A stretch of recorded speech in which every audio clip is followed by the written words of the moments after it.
Hi everyone, welcome back to our channel.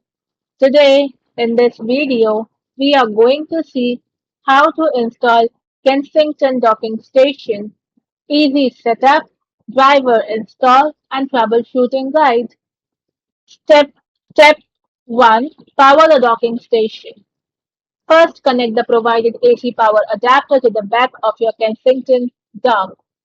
Then plug the other end directly into a surge protector or wall outlet.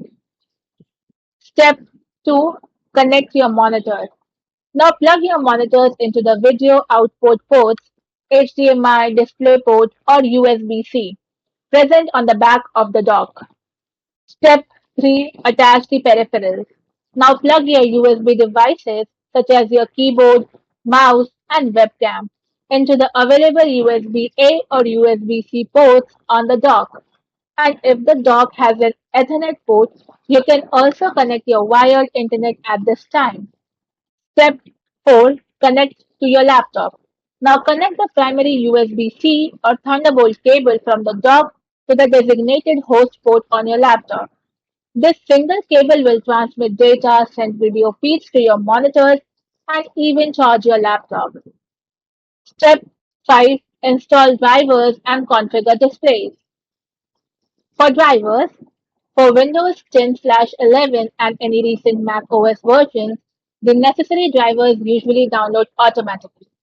However, if your dock requires special software like Display Link or Silicon Motion, you will be prompted to download it or install it from the drive, and you can find the specific software for your model on the Kensington Manuals and Support page.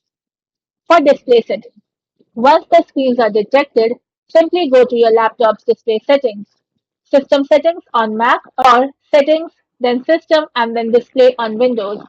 From there, arrange your screen as per your preference. Thanks for watching, and for more such informative videos, do like, share and subscribe to our channel.